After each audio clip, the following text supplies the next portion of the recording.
Friends, ನಮಸ್ಕಾರ. ಎಲ್ಲರೂ ಹೇಗಿದ್ದೀರಾ? ಎಲ್ಲರೂ ಚೆನ್ನಾಗಿದ್ದೀರಾ ಅಂತ ಭಾವಿಸ್ತೀನಿ. ಇವತ್ತು ನಾನು ಸಿಂಪಲ್ ಆಗಿ ಆ್ಯಂಡ್ ಈಸಿಯಾಗಿ ವಾಂಗಿಬಾತ್ನ ಮಾಡೋದು ಹೇಗೆ ಅಂತ ತೋರಿಸ್ತಾ ಇದ್ದೀನಿ. ಇದು ಟಿಫನ್ಗೆ ತುಂಬ ಚೆನ್ನಾಗಿರುತ್ತೆ. ಚಟ್ನಿ ಜೊತೆ ಕಾಂಬಿನೇಷನ್ ತುಂಬಾ ಚೆನ್ನಾಗಿರುತ್ತೆ. ನೀವು ಒಂದ್ಸಲ ಮನೇಲಿ ಟ್ರೈ ಮಾಡಿ ನೋಡಿ. ಈಗ ವಾಂಗಿಬಾತ್ ಮಾಡೋದಕ್ಕೆ ಫಸ್ಟಿಗೆ ನಾನು ಮೀಡಿಯಮ್ ಗಾತ್ರದ 3 ಈರುಳ್ಳಿನ ತಗೊಂಡಿದ್ದೀನಿ. ಹಾಗೆ ಒಂದು ನಿಂಬೆಹಣ್ಣು ಗಾತ್ರದ ಹುಣಸೆಹಣ್ಣನ್ನ ಇಲ್ಲಿ ನೀರಲ್ಲಿ ನೆನೆಸಿದ್ದೀನಿ. ಹಾಗೆ ಇಲ್ಲಿ 7 ದಪ್ಪ ಕ್ಯಾಪ್ಸಿಕಮ್ನ ತಗೊಂಡಿದ್ದೀನಿ. ಇವಾಗ ಫಸ್ಟ್ಗೆ ಆನೆಯನ್ನ ಸಿಪ್ಪೆ ತೆಗೆದು ನೀಟಾಗಿ ಇಟ್ಕೋಬೇಕಾಗುತ್ತೆ.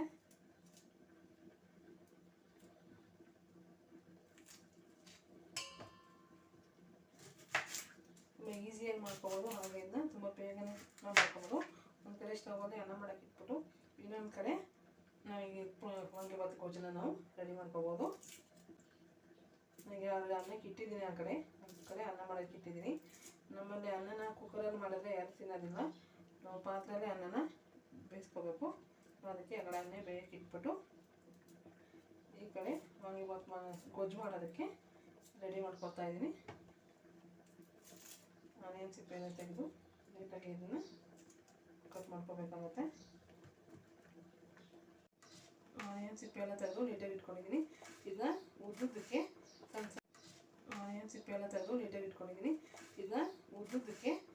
ಸಣ್ಣದಾಗಿ ಹೆಚ್ಕೋಬೇಕಾಗುತ್ತೆ. ಈ ಥರ ಸಣ್ಣದಾಗಿ ಹೆಚ್ಕೋಬೇಕು.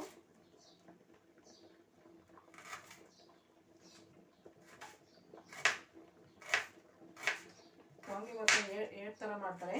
ಒಂದು ಎಲ್ಲನೂ ಒಟ್ಟಿಗೆ ಹಾಕಿ ಕುಕ್ಕರಲ್ಲಿ ಮಾಡೋದು, ಇನ್ನೊಂದು ಈ ಥರ ಗೊಜ್ಜು ಥರ ಕಲ್ತ್ಕೊಂಡು ಇದು ಅನ್ನಕ್ಕೆ ಮಿಕ್ಸ್ ಮಾಡ್ಕೊಳ್ಳೋದು. ಇವತ್ತು ನಾನು ಒಂದು ಥರ ತೋರಿಸ್ತಾ ಇದ್ದೀನಿ. ನೆಕ್ಸ್ಟ್ ಯಾವಾಗಲೂ ಮಾಡಿದಾಗ ಕುಕ್ಕರಲ್ಲಿ ಮಾಡೋದನ್ನು ಇನ್ನೊಂದು ಥರ ತೋರಿಸ್ತೀನಿ. ಇದು ತುಂಬ ಚೆನ್ನಾಗಿರುತ್ತೆ. ಬೆಳಗ್ಗೆ ಟಿಫನ್ಗೆ ಆಗಲಿ ಮಧ್ಯಾಹ್ನ ಲಂಚ್ಗೂ ಸಹ ಮಾಡ್ಬೋದು. ಚಟ್ನಿ ಜೊತೆ ಕಾಂಬಿನೇಷನ್ ತುಂಬ ಚೆನ್ನಾಗಿರುತ್ತೆ.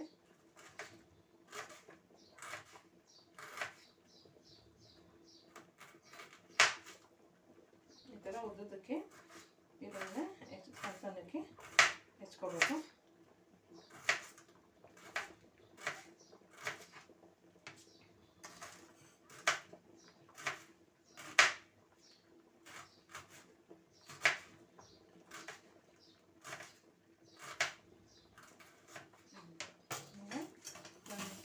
ಇದನ್ನು ಈ ಥರ ಹೆಚ್ಕೊಂಡಿದ್ದಾಗಿದೆ.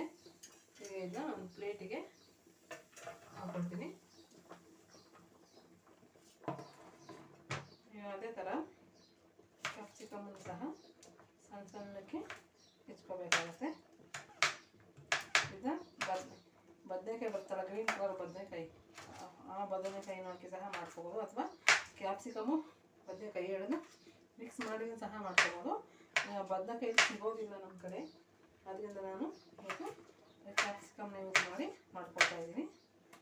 ಬದನೆಕಾಯಿ ಹಾಕೋದ್ರಿಂದ ಟೇಸ್ಟ್ ಚೆನ್ನಾಗಿರುತ್ತೆ. ಅದು ನಮ್ಮ ಕಡೆ ಸಿಗೋಲ್ಲ, ಅದರಿಂದ ನಾನು ಕ್ಯಾಪ್ಸಿಕಮ್ ಯೂಸ್ ಮಾಡಿ ಮಾಡ್ಕೊಳ್ತಾ ಇದ್ದೀನಿ. ಈಗ ಕ್ಯಾಪ್ಸಿಕಮ್ನು ಸಣ್ಣಕ್ಕೆ ಉದ್ದಕ್ಕೆ ಹೆಚ್ಕೊಂಡಾಗಿದೆ. ಸೊ ಇವಾಗ ವಾಂಗಿಬಾತ್ ಹೇಗೆ ಮಾಡೋದು ಅಂತ ನೋಡೋಣ ಬನ್ನಿ. ಫಸ್ಟಿಗೆ ಸ್ಟವ್ ಮೇಲೆ ಒಂದು ಪ್ಯಾನ್ ಇಟ್ಕೊಂಡು ಸ್ಟವ್ ಹೊತ್ತಿಸ್ಕೊಳ್ತಾ ಇದ್ದೀನಿ.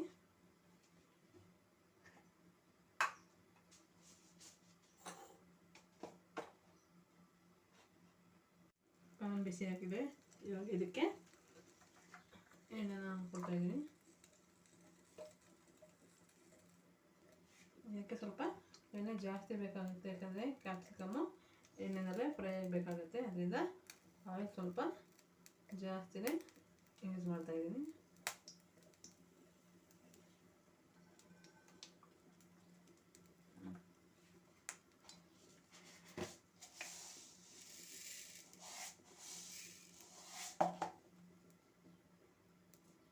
ಕಾದಿದೆ, ಇದಕ್ಕೆ ಸಾಸಿವೆಯನ್ನು ಸೇರಿಸ್ತಾ ಇದ್ದೀನಿ. ಆಮೇಲೆ ಇವಾಗ ಸಾಸಿವೆ ಚಿಟಪಟ ಅಂದಮೇಲೆ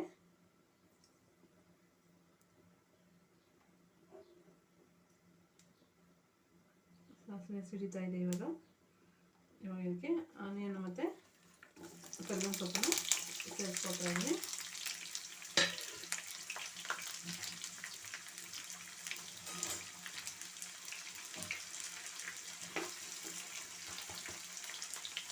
ಆನಿಯನ್ ಸ್ವಲ್ಪ ಕಲರ್ ಚೇಂಜ್ ಆದಮೇಲೆ ಇದಕ್ಕೆ ನಾವು ಕ್ಯಾಪ್ಸಿಕಮ್ನ ಸೇರಿಸ್ಕೋಬೇಕಾಗುತ್ತೆ.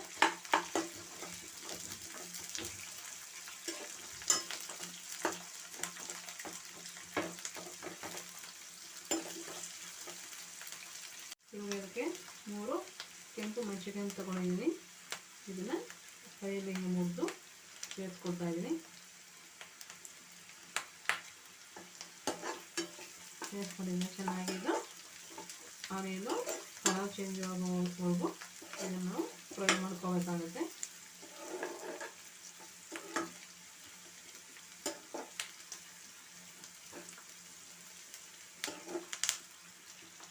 ಈಗ ಆನಿಯನ್ ಸ್ವಲ್ಪ ಕಲರ್ ಚೇಂಜ್ ಆಗಿದೆ, ಅದು ಸ್ವಲ್ಪ ಫ್ರೈನೂ ಆಗಿದೆ. ಇವಾಗ ನಾವು ಕ್ಯಾಪ್ಸಿಕಮ್ ಇದಕ್ಕೆ ಸೇರಿಸ್ಕೋಬೇಕಾಗುತ್ತೆ.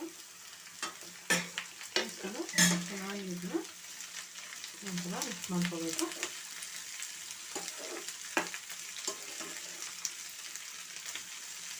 ನೀಟಾಗಿ ಇದನ್ನು ಮಿಕ್ಸ್ ಮಾಡ್ಕೋಬೇಕಾಗುತ್ತೆ.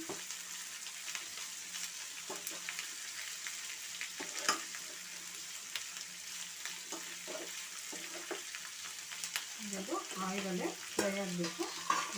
ಮೇಲೆ ಮೆಣಸುಗಳನ್ನು ಮುಚ್ಚಿಬಿಡೋಣ.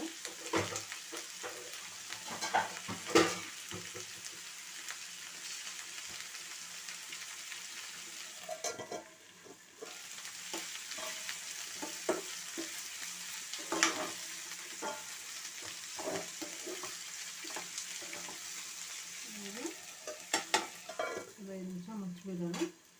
ಇದು ಬೇಕಾಗಲಿ. ಅದುವರೆಗೆ ನಾವು ಇವಾಗ ಚಟ್ನಿಗೆ ರೆಡಿ ಮಾಡ್ಕೊಳ್ಳೋಣ. ಇವಾಗ ಇದನ್ನು ತೆಗೆದು ನೋಡ್ಬಿಟ್ಟು ಇವಾಗ ಇನ್ನೊಂದು ನೀಟಾಗಿ ತಿರುಗ್ಕೋಬೇಕಾಗುತ್ತೆ. ಕ್ಯಾಪ್ಸಿಕಮ್ಮು ಆಯಿಲಲ್ಲಿ ಚೆನ್ನಾಗಿ ಫ್ರೈ ಆಗಬೇಕು.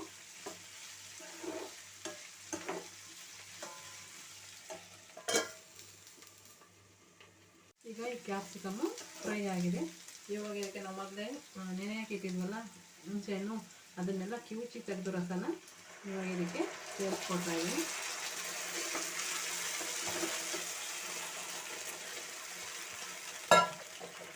ಇವಾಗ ಇದು ಒಂದು 5 ನಿಮಿಷ ಈ ಹುಣಸೆ ರಸದಲ್ಲಿ ಇದು ಚೆನ್ನಾಗಿ ಬೇಯಬೇಕಾಗುತ್ತೆ.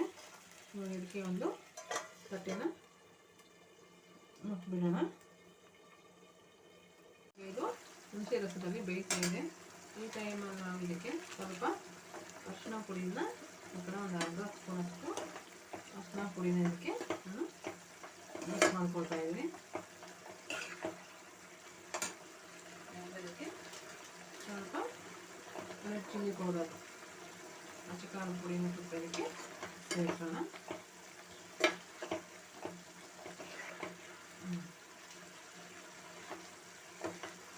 ಇವಾಗ ಇದಕ್ಕೆ ನಾವು ವಾಂಗಿಬಾತ್ ಪೌಡರ್ನ, ಇದು ರೆಡಿ ಪೌಡರ್, ಇದು ವಾಂಗಿಬಾತ್ ಪೌಡರ್ನ ಮನೇಲೇ ಮಾಡ್ಬೋದು. ನಾನು ಒಂದ್ಸಲ ಮಾಡುವಾಗ ಅದನ್ನು ತೋರಿಸ್ತೀನಿ. ಖಾಲಿ ಆಗಿಬಿಟ್ಟಿತ್ತು, ಅದಕ್ಕೆ ನಾನು ಇದನ್ನ ಅಂಗಡಿಯಿಂದ ತರ್ತಿದ್ದೀನಿ. ಇವಾಗ ಇದನ್ನ ಅದಕ್ಕೆ ಒಂದು 4 ಸ್ಪೂನ್ ಆಗೋಷ್ಟು ನಾನು ವಾಂಗಿಬಾತ್ ಪೌಡರ್ನ ತಗೊಂಡಿದ್ದೆ. ಇವಾಗ ಇದನ್ನು ನೀಟಾಗಿ ಮಿಕ್ಸ್ ಮಾಡ್ಕೊಳ್ಳೋಣ.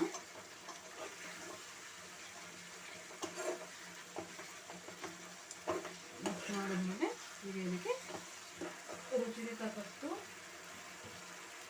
ಉಪ್ಪನ್ನು ಸಹ ಇದಕ್ಕೆ ಇವಾಗ ಆ್ಯಡ್ ಮಾಡ್ತಾ ಇದ್ದೀನಿ.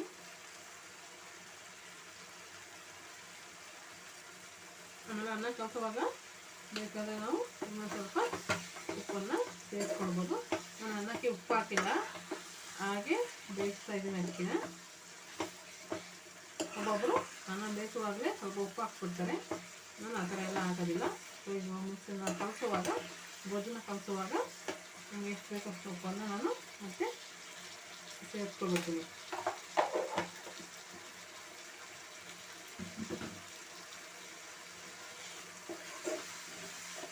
ಇವಾಗಿದು ಸ್ವಲ್ಪ ಕುದ್ದಿನ ಮೇಲಿನ ಫ್ಲೇಮ್ನ ಆಫ್ ಮಾಡಿಬಿಡೋಣ.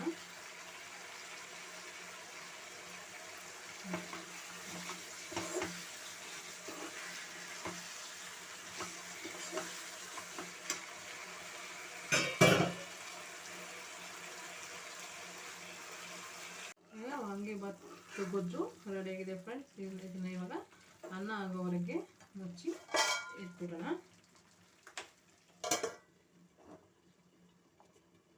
ಈಗ ಚಟ್ನಿ ರೆಡಿ ಮಾಡ್ಕೊಳ್ಳೋಕ್ಕೆ ಅಂತ ಹಸಿಮೆಣಸಿನ್ಕಾಯಿನ ಇದು ಸುಟ್ಕೊಡ್ತಾ ಇದ್ದೀನಿ. ಸುಟ್ಕೊಂಡು ಹಾಕಿದ್ರೆ ಗ್ಯಾಸ್ಟ್ರಿಕ್ ಪ್ರಾಬ್ಲಮ್ ಆಗೋಲ್ಲ. ಸೊ ಅದರಿಂದ ಈಗ ಒಂದು ಮಿಕ್ಸಿ ಜಾರಿಗೆ ತೆಂಗಿನಕಾಯಿ ಪೀಸಸ್ನ ಹಾಕ್ತಾಯಿದ್ದೀನಿ. ತೆಂಗಿನಕಾಯಿನ ಹಾಕಿದ್ದೀನಿ. ಅದೇ ರೀತಿ ಕಡಲೆ, ಉರಿಗಡಲೆ, ಸ್ವಲ್ಪ ಉರಿಗಡಲೆನ ಸಹ ಇದಕ್ಕೆ ಸೇರಿಸ್ಕೊಳ್ತಾ ಇದ್ದೀನಿ.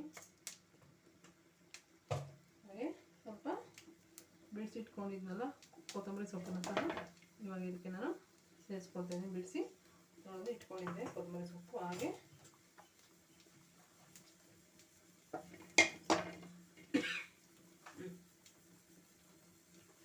ಆಗಿದೆ. ಒಂದೆಷ್ಟು ಬೆಳ್ಳುಳ್ಳಿನ ಸಹ ನಾನು ಇದಕ್ಕೆ ಚಟ್ನಿಗೆ ಸೇರಿಸ್ಕೊಳ್ತಾ ಇದ್ದೀನಿ. ಕೆಲವರು ಹುಣಸೆಹಣ್ಣು ಹಾಕ್ತಾರೆ, ನಾನು ಹುಣಸೆಹಣ್ಣು ಹಾಕೋದಿಲ್ಲ. ಒಂದಿಷ್ಟು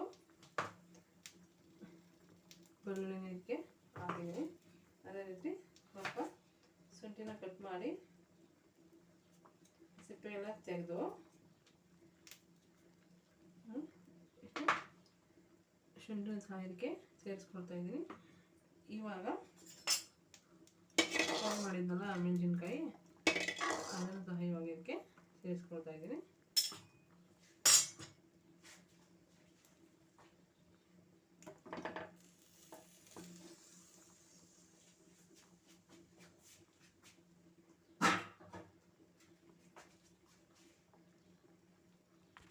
ಇದಕ್ಕೆ ರುಚಿಗೆ ತಕ್ಕಷ್ಟು ಉಪ್ಪು ಸೇರಿಸ್ಬಿಟ್ಟು ನೀರನ್ನ ಹಾಕಿ ಈಗ ಚಟ್ನಿನ ರುಬ್ಕೊಂಡು ಬರ್ತೀನಿ. ಇವಾಗ ಚಟ್ನಿ ರುಬ್ಬಿದಾಗಿದೆ ಫ್ರೆಂಡ್ಸ್. ಚಟ್ನಿ ರೆಡಿಯಾಗಿದೆ. ಇವಾಗ ಅನ್ನನ ಇಲ್ಲಿ ಬಸಿಯಕ್ಕೆ ಇಟ್ಟಿದ್ದೀನಿ ಪಾತ್ರೆಯಲ್ಲಿ ಮಾಡಿಬಿಟ್ಟು. ಫ್ರೆಂಡ್ಸ್, ಅನ್ನನ ಈ ಥರ ಉದ್ದುದ್ರಾಗಿ ನಾನು ಪಾತ್ರೆಯಲ್ಲಿ ಬೇಯಿಸ್ಕೊಂಡಿದ್ದೀನಿ. ಇವಾಗ ಇದನ್ನು ಒಂದು ಬಾಣಲೆಗೆ ಹಾಕ್ಕೊಂಡಿದ್ದೀನಿ. ಇವಾಗ ನಾವು ಈ ಗೊಜ್ಜು ಎಷ್ಟು ಬೇಕೋ ಅನ್ನಕ್ಕೆ ಅಷ್ಟು ನಾವು ಗೊಜ್ಜನ್ನ ಅನ್ನಕ್ಕೆ ಸೇರಿಸ್ಕೋಬೇಕಾಗತ್ತೆ. ಫಸ್ಟ್ ಸ್ವಲ್ಪ ಹಾಕಿ ಮಿಕ್ಸ್ ಮಾಡಿ ಆಮೇಲೆ ಇನ್ನು ಸ್ವಲ್ಪ ಬೇಕು ಅಂದಾಗ ನಾವು ಸೇರಿಸ್ಕೋಬೋದು. ಇದನ್ನು ಈಗ ನೀಟಾಗಿ ಅನ್ನದ ಜೊತೆಗೆ ಮಿಕ್ಸ್ ಮಾಡಬೇಕು. ನೀವು ಬೇಕಾದರೆ ಇದಕ್ಕೆ ಆನಿಯನ್ ಹಾಕ್ತೀವಲ್ಲ, ಆವಾಗ ಹಸಿ ಬಟಾಣಿನೂ ಸಹ ಇದಕ್ಕೆ ಸೇರಿಸ್ಕೋಬೋದು. ನನ್ನ ಹತ್ರ ಇರಲಿಲ್ಲ, ಸೊ ಅದಕ್ಕೆ ನಾನು ಹಾಕಿಲ್ಲ.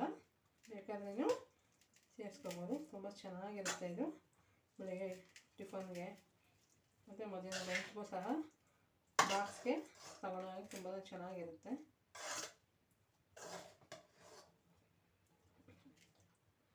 ಈ ಟೈಮಲ್ಲಿ ಬೇಕಾದ್ರೆ ನಾವು ಅನ್ನಕ್ಕೆ ಉಪ್ಪು ಹಾಕಿಲ್ವಲ್ಲ, ಅದರಿಂದ ನಾವು ಇನ್ನೊಂದು ಸ್ವಲ್ಪ ಉಪ್ಪನ್ನ ಬೇಕಾದ್ರೆ ಸೇರಿಸ್ಕೋಬೋದು. ನಮ್ಗೆ ಎಷ್ಟು ಬೇಕೋ ಅಷ್ಟು ಉಪ್ಪನ್ನ ಸೇರಿಸ್ಕೊಂಡು ಇದನ್ನು ಈ ಥರ ನೀಟಾಗಿ ಮಿಕ್ಸ್ ಮಾಡ್ಕೊಳ್ಬೇಕಾಗುತ್ತೆ. ಇವಾಗ ಇದು ರೆಡಿಯಾಗಿದೆ ಫ್ರೆಂಡ್ಸ್. ಈ ಮಿಕ್ಕಿರೋ ಈ ಗೊಜ್ಜನ್ನು ಒಂದು ಬಾಕ್ಸಿಗೆ ಹಾಕಿ ಎತ್ತಿಟ್ಕೊಂಡು ಫ್ರಿಜ್ಜಲ್ಲಿ ಒಂದು ವಾರದ ತನಕ ಇದನ್ನು ಯೂಸ್ ಮಾಡ್ಕೋಬೋದು. ತುಂಬ ಚೆನ್ನಾಗಿರುತ್ತೆ, ಏನೂ ಆಗೋದಿಲ್ಲ. ತಟ್ಟೆಗೆ ಇದನ್ನು ಸರ್ವ್ ಮಾಡ್ಕೊಂಡು ಚಟ್ನಿ ಜೊತೆ ಸರ್ವ್ ಮಾಡಿದ್ದೀನಿ. ಸೊ ಇದನ್ನು ನೀವು ಒಂದ್ಸಲ ಮನೆ ಟ್ರೈ ಮಾಡಿ, ಚೆನ್ನಾಗಿ ಬಂದಿದೆ ಕಮೆಂಟಲ್ಲಿ ತಿಳಿಸಿ. ಓಕೆ, ನೆಕ್ಸ್ಟ್ ವೀಡಿಯೋದಲ್ಲಿ ಸಿಗ್ತೀನಿ. ಬಾಯ್.